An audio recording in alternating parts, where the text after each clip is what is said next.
மணி நேரம் 58 நிமிஷமும் அவிசுவாச வார்த்தைகளை பேசினா அதுதான் நடக்கும். புரியுங்களா? எந்நேரமும் வந்து இந்த விஷயம் விசுவாச வார்த்தைகள் பேசணும். ஒரு நிமிஷம் மட்டும் பேசிட்டு ஏன்னா அநேகர் பாருங்க பேசும்போது பாத்தீங்கன்னாக்கா ஏன்னா பேசுவாங்க, போன்ல பேசலாம், சரி தேவையில்லாத காரியங்கள் பேசுவாங்க. ஒரு மணி நேரம் ஒரு ஆள்கிட்ட நீங்க பேசுனீங்கன்னாக்கா அதை நீங்க ஃபில்டர் பண்ணி பாருங்க. ஏன்னா ஃபில்டர் பண்ணி பார்த்தனாக்கா 59 நிமிஷம் ஏன்னா வந்து 59.55 நிமிஷம் தேவையில்லாத காரியங்கள் பேசியிருப்பாங்க. அந்த 2 வார்த்தை தான் என்ன நல்ல காரியங்கள் பேசியிருப்பாங்க. புரியுங்களா? ஒரு மணி நேரத்துல பேசியிருக்கிறோமா இல்லையா? புரியுங்களா? 2 பேரும் பேசுறீங்க, பிரதர் எப்படி இருக்கீங்க, ஏன்னா ஹலோ எப்படி இருக்கீங்க, நல்லா இருக்கீங்களா, அப்படி இருக்கீங்க. அடுத்து ஓட்டணுமே, பேச்சு ஓட்டணுமே, கையில என்ன இழுக்கணுமே, என்ன இழுக்குறது, அப்படி சரியில்லை இல்லை, இவரு சரியில்லை இல்லை, ஓடுது இல்லை. அப்ப 1 நிமிஷம் 5 நிமிஷம் 10 நிமிஷம் அடுத்த குறைச்சனா தானே பேச்சை நீட்ட முடியும். அப்படிதானே போயிட்டு இருக்கு. புரியுங்களா? அப்ப பேசி அதை ஃபில்டர் பண்ணி பார்த்தா ஏன்னா 1/2 நிமிஷத்துக்கு தான் பிரயோஜனம், அந்த ஒரு வார்த்தை இருந்திருக்கும். ஆனா மீதி 59 நிமிஷமும் அவிசுவாசமான வார்த்தைகள், தேவையில்லாத வார்த்தை அடுத்தவங்கள இல்ல நான் தான் பேசுறேன், நீங்க எல்லாம் பேசாத மாதிரி நீங்க பார்த்துட்டு இருக்கீங்க, குற்றவாளி போல பார்த்துட்டு இருக்கீங்க. பேசியிருக்கோமா? அதுக்கும் ஒண்ணும் இல்லையே. ஹல்லேலூயா. அப்ப பாருங்க, நம்ம வந்து வாய் ஜீவ ஊற்றாக இருக்கிறது. இதை நல்லதுக்கு நம்ம பயன்படுத்த வேண்டும், கெட்ட காரியங்களுக்கு இதை பயன்படுத்த கூடாது. இருதயத்திலிருந்து நன்மையானவர்களை என்ன செய்ய வேண்டும், ஏன்னா வந்து பேச வேண்டும். அங்க ஸ்டோர் பண்ணி வச்சா தான் வரும். நீதிமொழிகள் 15:1 பாருங்க.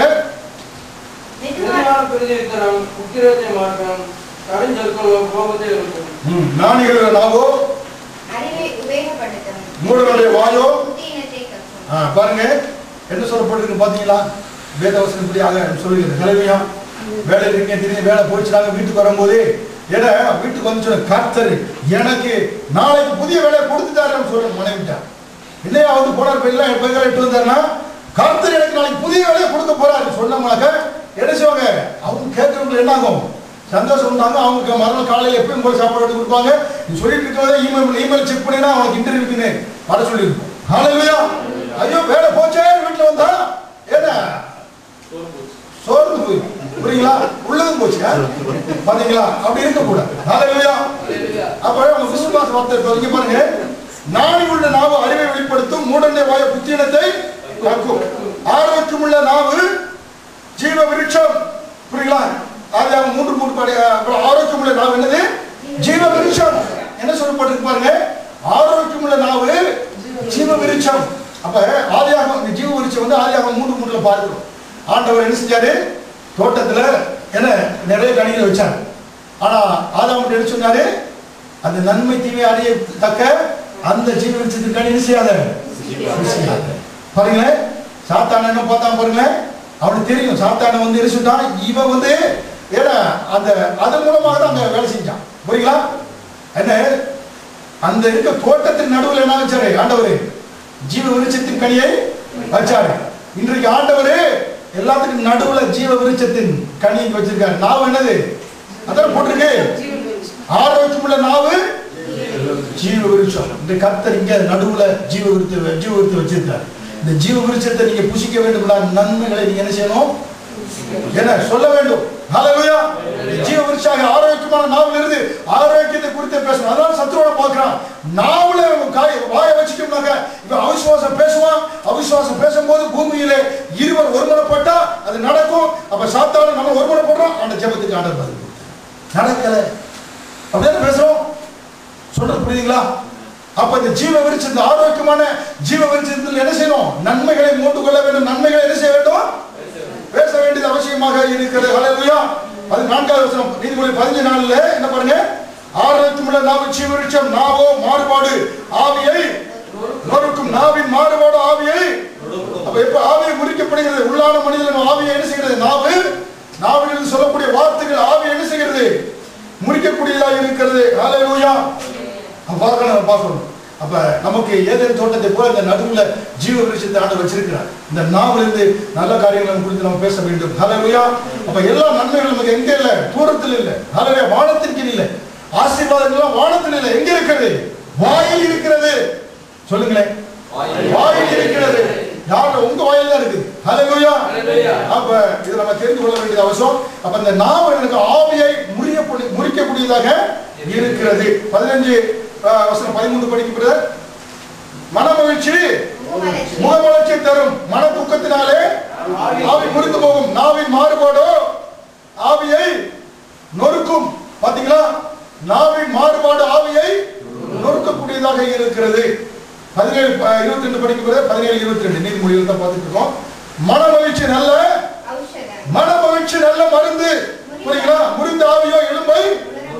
அப்ப இந்த உலகத்தில் இருக்க ஏராளமான காரியங்கள் வியாதிகள்லாம் நம்முடைய மனநிலைமை பொறுத்துதாக உண்டாகக்கூடியதாக இருக்கிறது. ஹல்லேலூயா.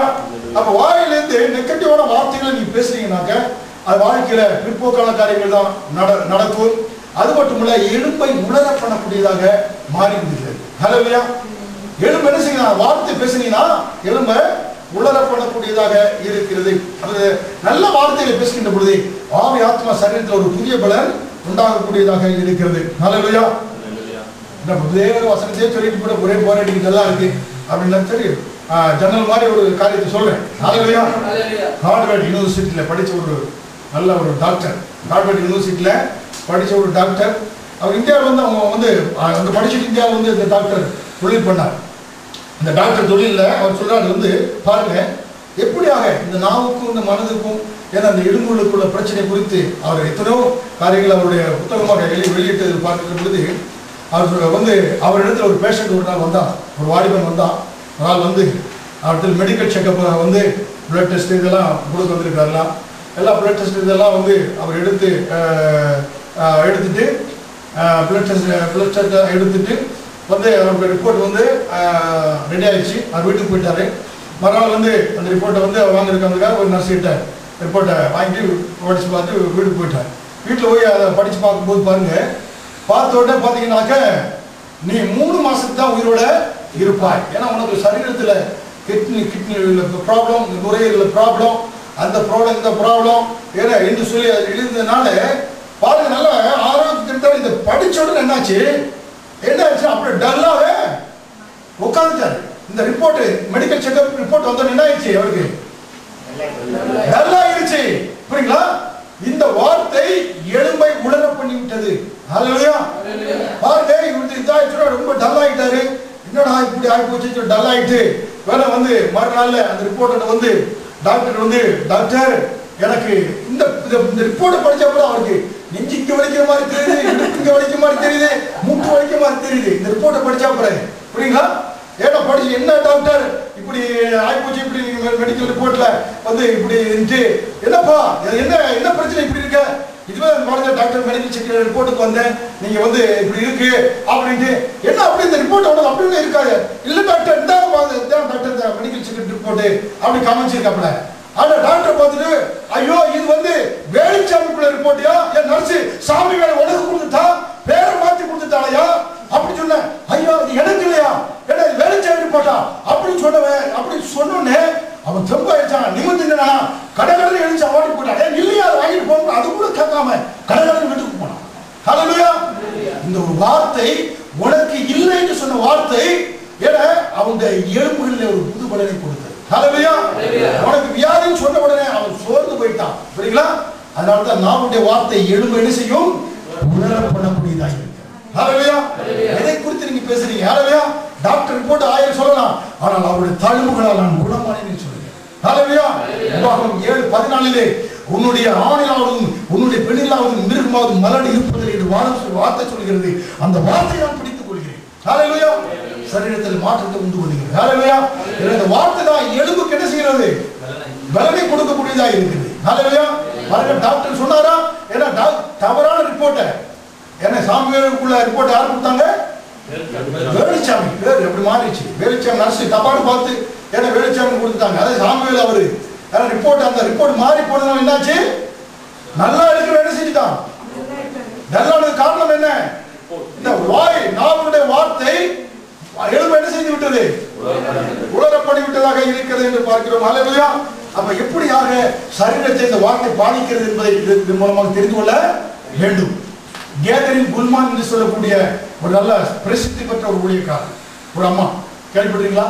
கேதரின் குல்மான் வந்து பெனிகினுடைய குரு இன்னைக்கு இருக்கிறார்கள். பெனிகின் அந்த கேதரி குடும்பம் வந்து கர்த்தருக்காக வைராக்கியமா 1970 வருடங்களிலே பயங்கரமாக அவங்க கர்த்தருக்காக எழுதி பிரகாசித்தவர்கள்.